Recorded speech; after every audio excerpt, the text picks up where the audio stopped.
idea is prepare the text, okay? Really go deep into the text. That's the purpose. Guys, I'm not lying, and I want you to have a, a, a notion of how that preparation goes. I'm reading this thing in the Portuguese channel, Pequenos Poemas em Prosa, of Charles Baudelaire, Charles Baudelaire, that is a French writer.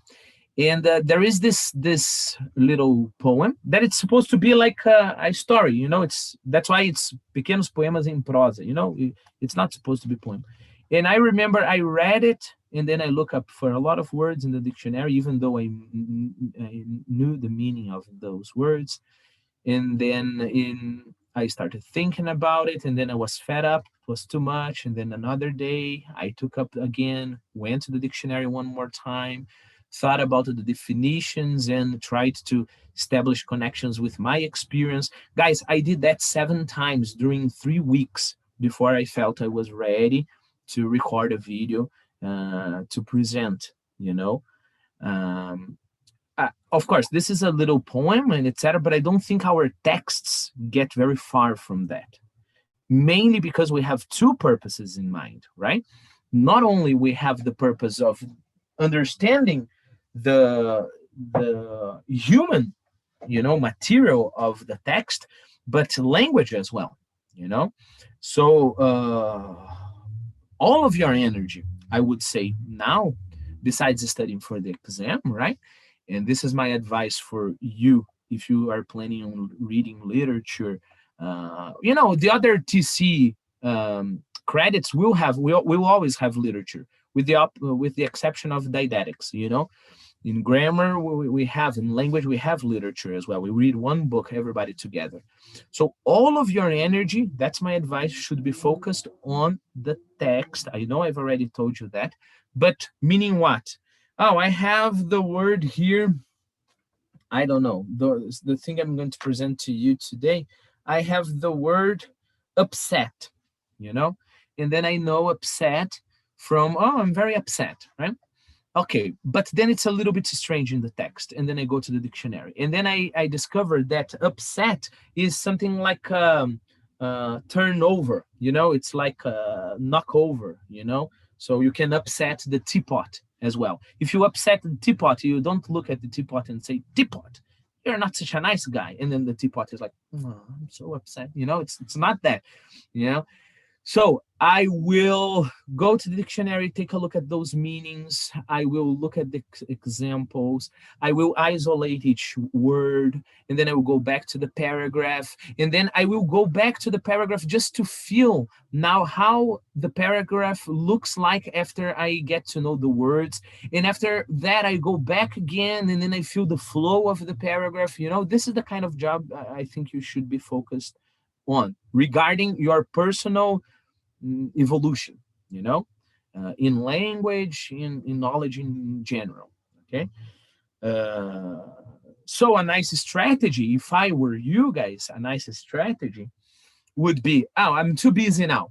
Okay, so I'm just going to focus on my chapter, nothing else, no research, nothing, just my chapter, the passage of my chapter, and I would reread CCA's introductions throughout the book. I think CCA's introductions are very fast to read. It's like 10 minutes you read the thing, like here, American naturalistic writing. You have 1, 2, 3 pages, and usually in the CCA introduction, you have like one different word, two different words. You don't need to go to the dictionary all the time. Okay. So I would do that because, again, the questions are very specific. Okay. Um, any questions so far, guys, about the presentations, about anything? No? Okay. So, um, guys, open your books to page 76. Okay? 76. And again, I'll go deeper in this idea of the text. Okay?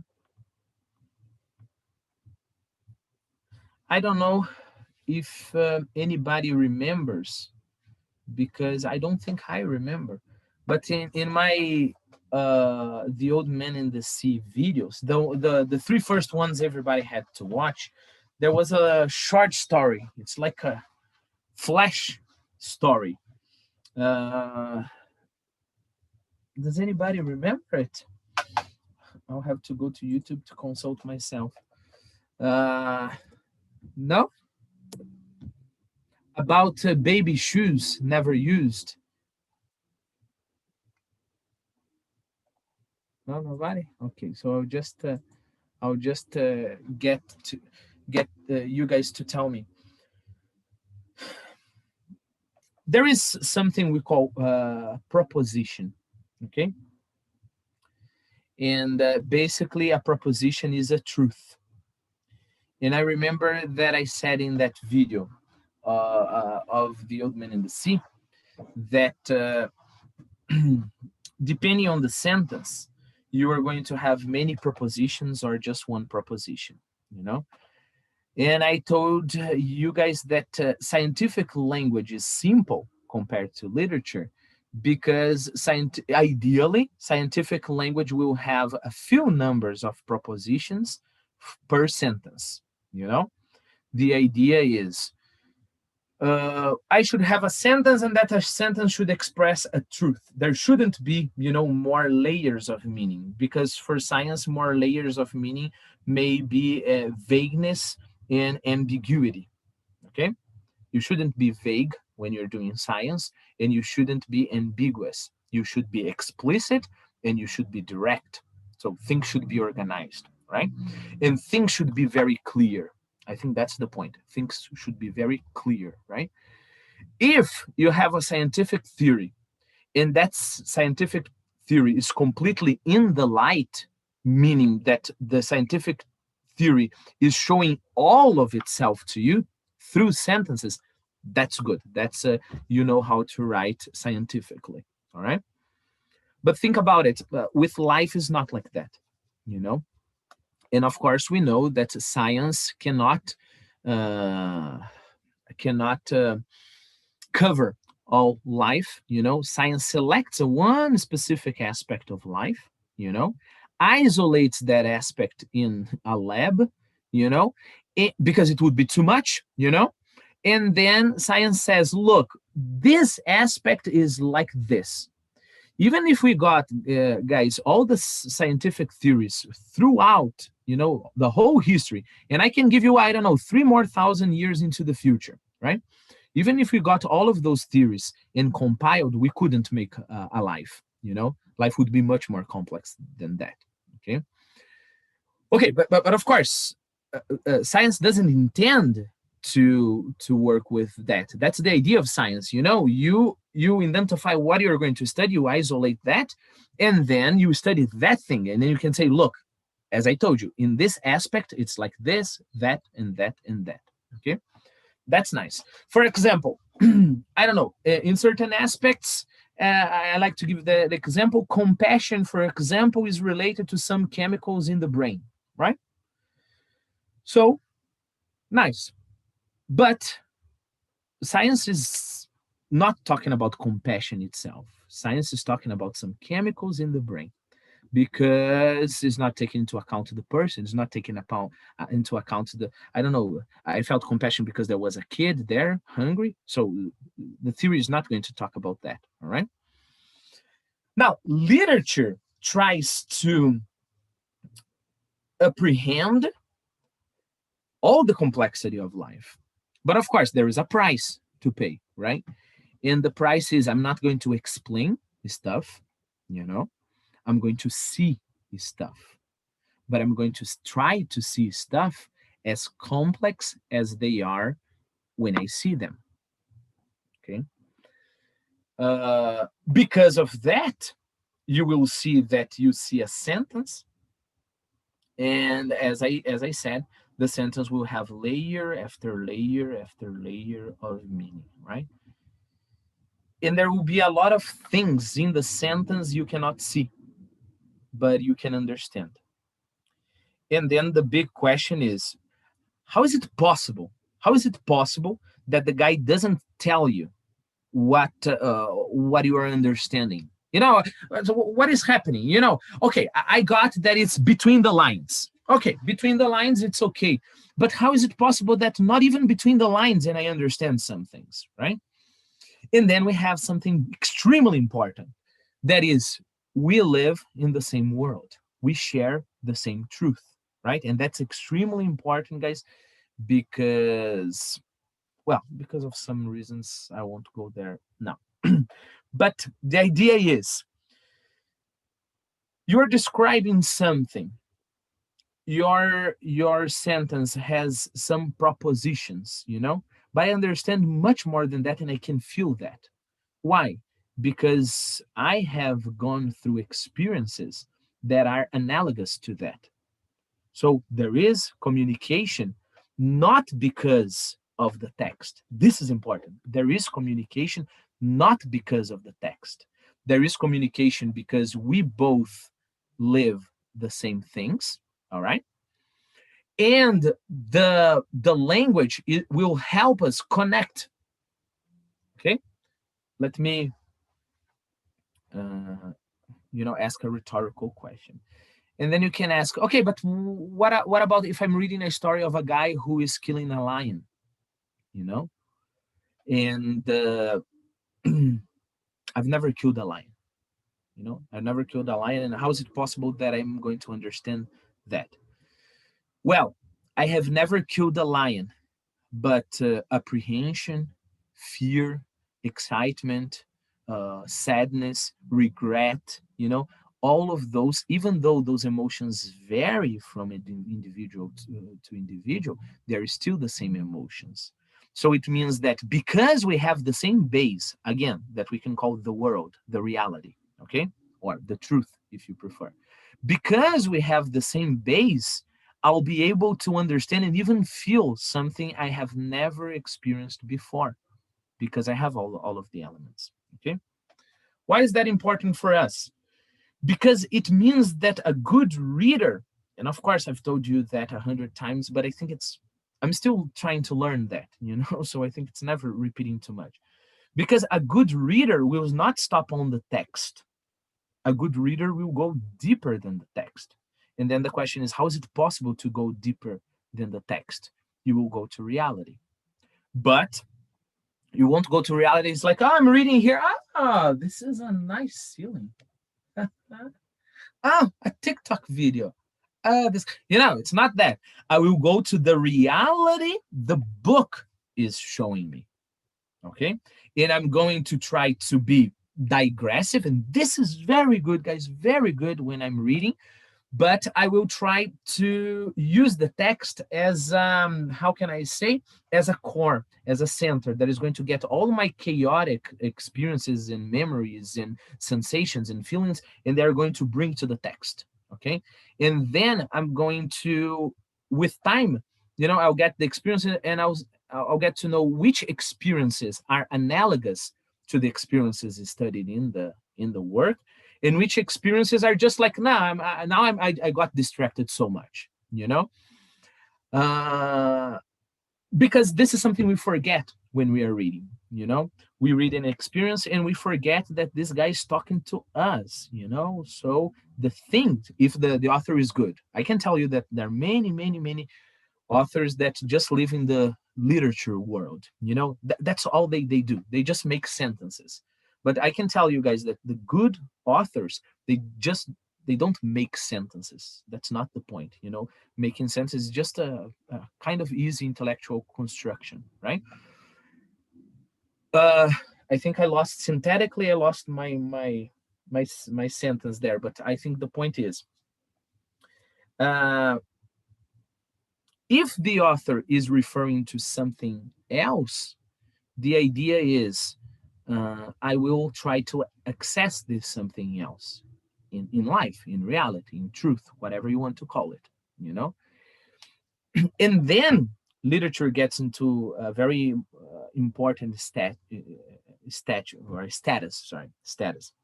That is, literature is not a book anymore, but literature is you living, you know, and living in the richest way possible. Why? Because like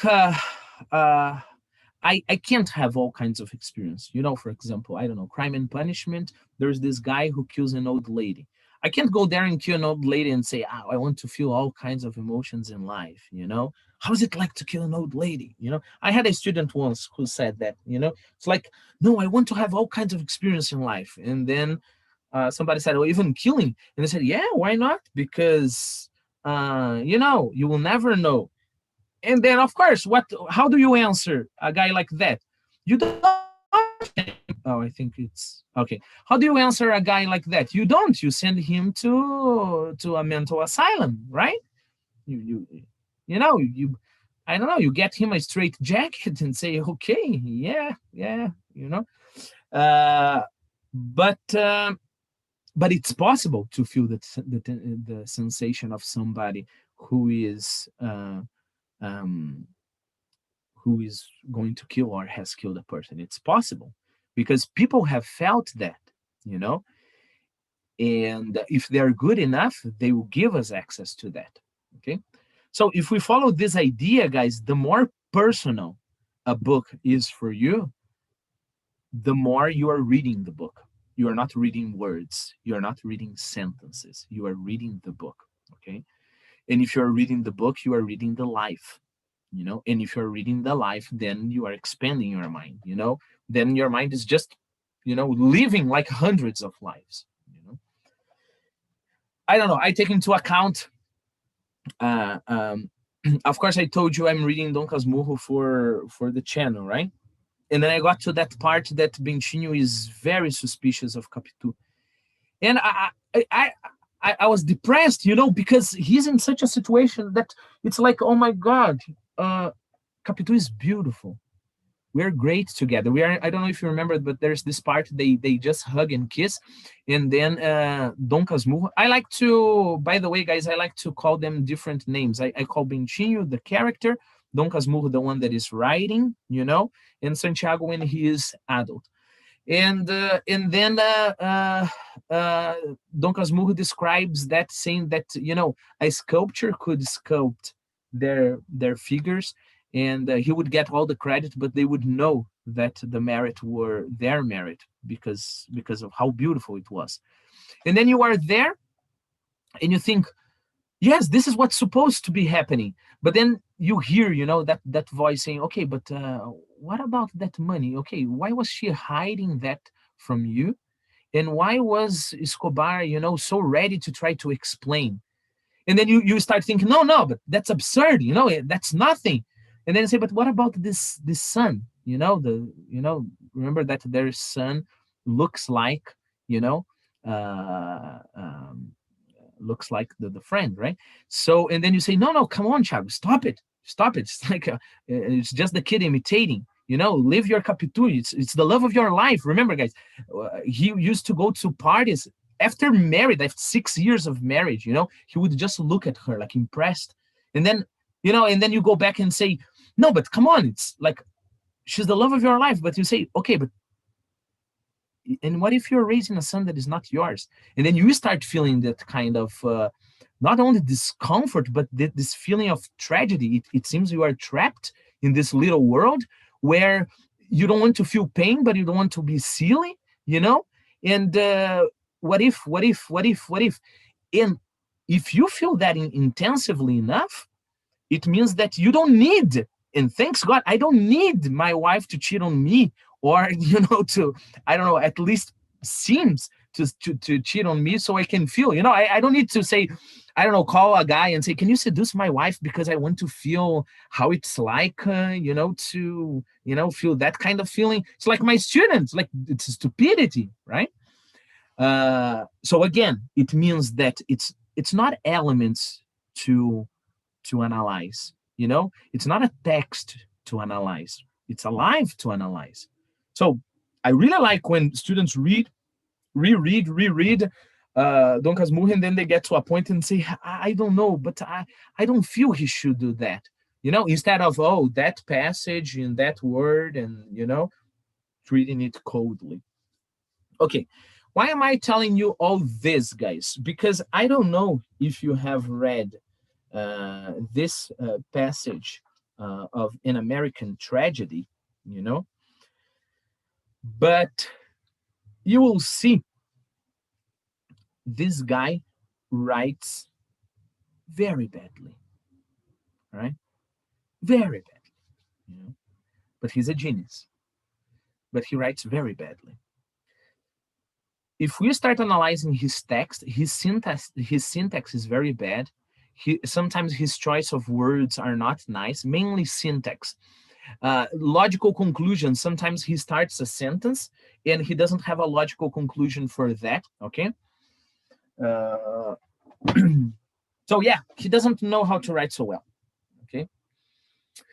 Just a parenthesis here, guys. He's an exception, okay? He's a big exception. It's very rare to find authors that are respected throughout the ages and write as badly as he does, okay? Okay, but guys, if I were to talk about people who write badly, I don't know, I would have thousands of people to talk about, right? Paulo Coelho. Uh, of course, I respect all kinds of opinions. It's very nice, right? Just say I respect all kinds of opinion, then you don't need to respect. Um, okay, so the idea is okay. So he writes very badly. So you are telling me that he shouldn't be here? No, he should be here. Um, he's a guy who knows how to pay attention to life, but he doesn't have the tool very well developed. Oh, and by the way, guys, this is almost a consensus among scholars, that he doesn't write so well. Okay, but then the question would be exactly that. How is it possible that his work survived if he writes so badly? If, guys, I'm still on that idea of text, text, a book is just a book, so it's just text, and then, or text is just something that complements life. Why am I emphasizing that much, guys, this idea? Because, for example, the approach nowadays in university, in literature, in philosophy, is a textual approach. So you have to understand the text. Of course, that's very important. But if there was just the text, this guy would have been forgotten a long time ago because he writes badly, right? Why has he survived? Because there is so much human experience here, you know? He understands so well, the human experience. And because of that, he is able to arise those experiences in us, even though sometimes he starts a sentence he doesn't finish. He um, um, he forgets a subject. He puts parallel constructions, but they're not actually parallel, and things like that. Okay. uh, of course, some people will say no, but he is modern and etc, and he's doing that to give the sense of confusion. That's a whole new discussion, right? But no, you have this passage, guys, and if you read this passage, you have the sense of confusion, and it kind of fits nicely in the passage, because it's a moment of extreme stress. The guy's going to kill the lady, and he can't bring himself to do that, right? That's nice, but my first point is it could have been done without the synthetic problems. You can be vague. You start a sentence and you just put some words, and you convey the sense of confusion, but there are some places there where the author is just bringing difficulty to the reader, and not the confusion he wants to convey. Okay. That's why many people agree, even though people continue to read him, and I want to read him a lot, but people agree that he doesn't write so well. That's my first argument, to say that it's not a planned confusion. Second, okay, we have this passage of what, 3 pages, right? The book is this book here. So we have, right, how many pages? 865 pages, you know. One thing is, in a part of the story you get this sense of confusion and etc. The other thing is you do like that, and he does like that, for 800, almost 900 pages, you know.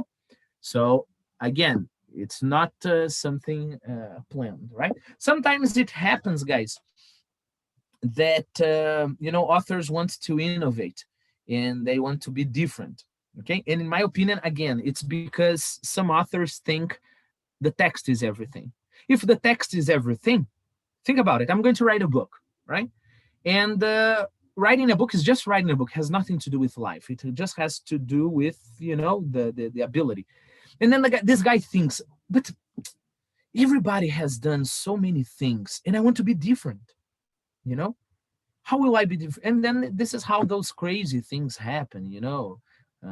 I don't know. I have a book like that. Let me show you guys just a moment.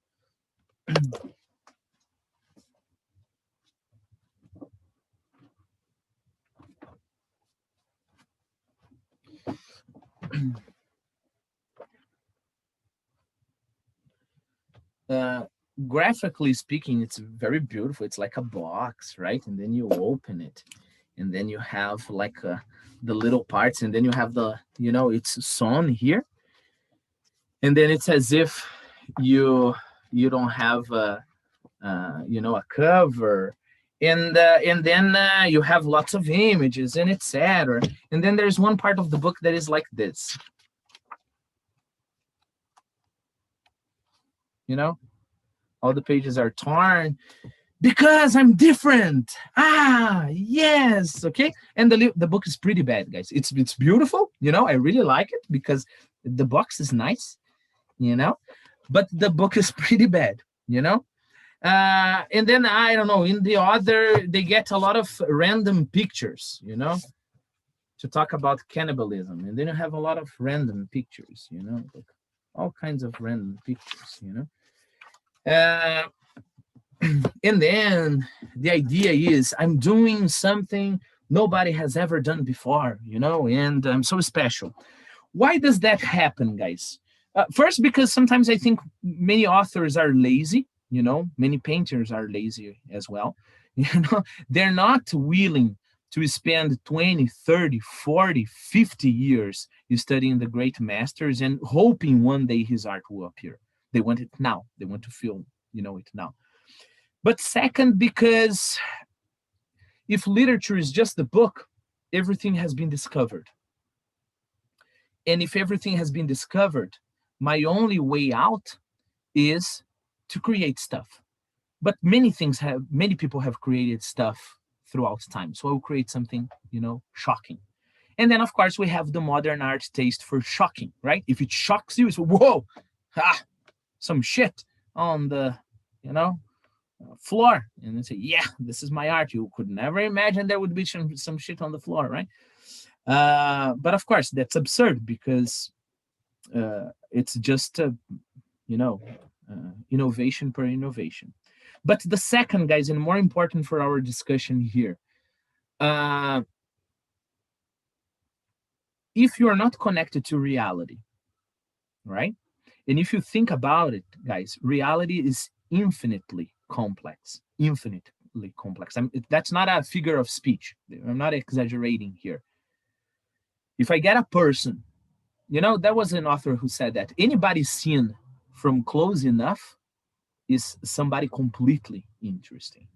And I mean anybody. You just need a person who has vision to do that. The problem is people can see themselves on the way how complex they are. Okay. Well, but the point is reality is infinitely complex. So if I can go to reality and I can write a book, there will be no lack of work for me, you know?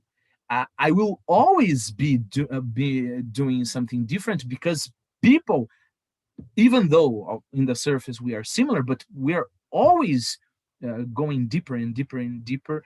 No, sorry, not going deeper. We are always, if we go deeper and deeper and deeper in a person, we will always find new things, and experiences are, infinitely complex, uh, let me just open the parentheses here and let me give you uh, a very nice definition from phenomenology. You know, phenomenology is a branch of philosophy, but many other philosophers from other branches believe the same thing. They believe, for example, what is an object? For example, this object. This object, guys, has infinite ways of appearing, right? Why? Because you can see like this, you can see like this, and etc. You can open it up, you can describe the chemical composition of this, you can describe the weight, you can describe the velocity it will travel. And then you say, okay, but all of that will be covered, by a bunch of scientists. No, because any razor, for a person that is, I don't know, doing the last question of an exam, and has committed a mistake, and you can't have any kind of scribble on your exam, an eraser is something very different from an eraser in a lab. So because there are infinite possibilities of how can I say, situations with an eraser, you know the eraser has infinite ways of appearing. Okay, let me give you another example. Water. Okay, if you describe the chemical element of water, well, I have discovered water. No, water for a person that is in a desert is very different from water for a person that is drowning. Okay, so and then I could go and get more and more subtle experiences with water. Okay, so the definition of phenomenology for an object, the object is the sum of all the infinite appearances of an object. This object has infinite appearances, and what is the object? Is if I get all those appearances and put in one place. Where? Right here. Right here, I have infinite possibilities for this object. You know? Well, if that's so, I could spend, I don't know, if I have the ability enough, I could spend, I don't know, years of my life writing about erasers. I could, you know, and I can't give, because literature is connected to life, I can give a final answer to that. Like, oh, eraser is this, like a scientific formula, right? Okay. So let me see if I covered this point as well. So the idea is, uh, if the author goes to reality, he gets from reality all those infinite. Okay, billions and billions and billions will be like 1% of the possibilities of reality. And the reader, when is reading the book, the reader is not here. I mean, the reader is here, but connected to the book here, there is a whole universe. And that's how, guys, we have this sense that some books are deep and some books are superficial. If, on the other hand, an author just writes a book that is just a scheme, just a universe he created, and this universe is not connected to reality, then you have this impression of you know the book is superficial, right? Okay, then you may ask, okay, but what about I don't know, fantasy book? What about sci-fi? Good fantasy books, good sci-fi books, they won't just invent lots of names. A lot of animes do that. Just invent a lot of names. So there are Planet 35, and if you get power Blaggy, and then you get the power. I have lots of names, lots of names, and this is just names. It's just things you put on the paper, right? If that thing doesn't connect to reality in one form or the other, that thing will be superficial for sure. Okay, do I mean that I don't know? For example, an anime will be something we shouldn't watch? No. For example, there's one I really like called Attack on Titan. Attack on Titan. It's about some giants. Imagine, like giants, that go to places and eat people alive, right?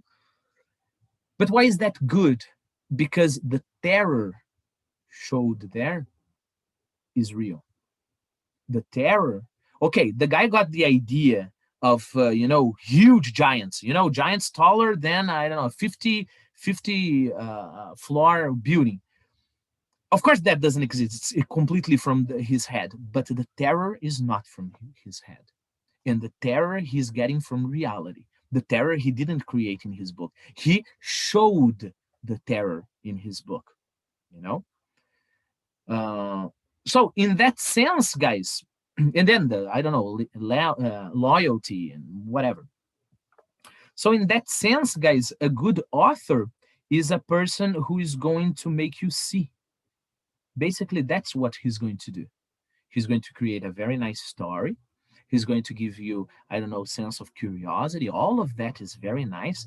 But the part that we really like, we really feel excited about, is the part he makes us see, right? See terror, see fear, see a party, you know, um, see the interactions between humans. Why? Because the pleasure we get from literature, guys, comes from this fact: we are seeing something we have lived before, and you say, oh yeah, of course it's like that, you know. Uh, but on the other hand, you can isolate yourself. Okay. Any problems so far? Have I left any unopened or open unanswered questions? No. So I repeat myself. uh, an American Tragedy is good because the guy could see stuff. He was a little bit awkward showing us what he saw, but he really paid attention to some things. All right. And if we just get past language, get past some of the troubles he had, we are going to have access to the experience he had. And this idea of get past, guys, is not just for authors that have problems, like our author. This idea to get past is for any book, any book. We have to get past the language. Language is a tool there. I really like a sentence by Sartre, even though I don't like Sartre so much. I think Sartre was a little, okay, that's not the point. Okay, but I really like a sentence by Sartre that he said, when you're reading a book, your eyes don't stop on the page. Your eyes cross the page into a world that you're going to visit. Okay. And I just would like to add that that world that is behind the page, if the author is good, is our world. It's not the author's world, in his mind, and etc. and etc. Right? When we try to create constructions based just on our mind, we create silly stuff. It's like, oh, in my universe, you have the power to do this. Okay, it's nice, it's creative, but it's like in publicity. It's creative, nice. Okay, it doesn't have the depth of poetry, for example. Okay. Um, well, then I don't know if I should. I would go to the text now, but I think, guys, I prefer to give you some tips here.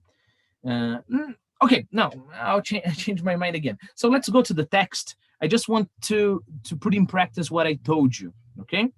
Um, So, An American Tragedy. I'm going to read, guys. Of course, if you are wondering, oh, you make us, make students participate and etc. And when you present, you don't let us participate. It's just because I plan this to be a lecture. Okay, I promise I will. Uh, well, I promise you don't have to do the same. Okay, so Clyde fumbled aimlessly with the hard and heavy and yet small camera that he now held. Guys, the first problem you would have here, you wouldn't need that he now held, because of course, fumble is to deal, without ability. I'm trying to fumble with something and I don't have the motor skills to do that. Of course, if he was fumbling without purpose, aimlessly, right? Of course, it would be in his hand. Okay. So showing you those little defects we have. So Clyde fumbled aimlessly with the hard and heavy and yet small camera that he now held. As the boat floated out near the center of the lake. And then, again, guys, this and then you see the author will use a lot, and usually they don't have a purpose, you know. Okay, so as the boat floated to the center of the lake, and then at this point in time, looking fearfully about. Guys, take a look. Syntax now, not reality, right? At this point in time, and then the author could have written something like this. As the boat floated out nearer the center of the lake, he looked fearfully about. About in this case is around, right? See, so there will be some little problems there, right? For now, in spite of himself, the long evaded and yet commanding moment. Uh, okay, and here we have the thing. I don't see, even though this sentence is not syntactically traditional, I don't see a problem in this sentence in this context. Okay, and this is how we will have to learn by reading with a lot of attention. Why? Because for now, in spite of himself, the long evaded and yet commanding moment, you know, uh, maybe just one verb here for now was, but this repetition shows that for now, come on, do it. Remember, he's trying to encourage himself. He's trying to talk himself into killing the woman there, right? So maybe just a verb here would fix the sentence. But take a look at this. In spite of himself. How is it possible? For now, in spite of himself, the long evaded and yet commanding moment. So the moment is evading. The moment, sorry, he tried to evade the moment, like to get away from the moment, yet the moment was commanding. So this sense of confusion, this moment is something that commands me. So I must do that. I know I must to do that. This moment is telling me to do that. But the moment is evaded. I must run away from this moment. I shouldn't do that. I should avoid this moment. Okay. And those two feelings, in spite of himself, guys, think about it. In spite of myself, I told I don't know, I told my best friend to fuck off. In spite of myself, he was saying something about something I did. I was wrong, right? And then in spite of myself, I told him to fuck off, and then we had, I don't know, we broke up because of that. Okay. What does a good reader do? You find in your life now situations where you did some things in spite of yourself. We are learning at the same time vocabulary and, to appreciate reality. When you do things in spite of yourself, you think you are one person, you have a kind of wish in yourself, but then you can even understand that, you think, well, I'm a person that respects people, and then suddenly you did that, and then you think, how is it possible that I really didn't want to do that, and then I did it? Okay.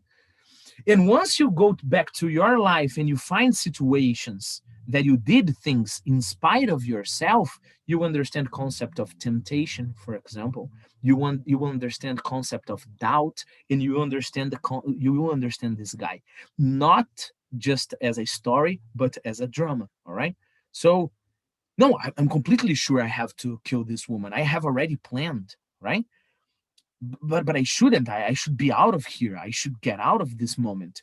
And then in spite of myself, I'm thinking like this. I shouldn't be thinking like this. I shouldn't be having doubts now.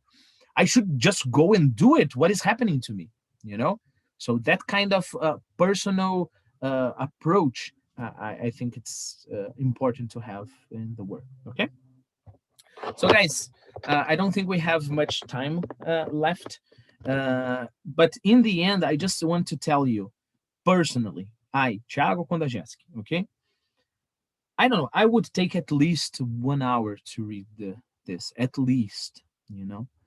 And I don't know, I told you about Montanha Mágica. Sometimes 2 pages a whole Sunday, you know, because you are not getting books for your collection. You are getting experiences of life. So it kind of doesn't matter if you're just reading the book or you are getting your own experience to connect with that, you know? So that kind of deep experience we have to search. Okay. Okay, so people, thank you very much. Thank you for your patience. Nobody slept, so I'm very happy, that you didn't sleep.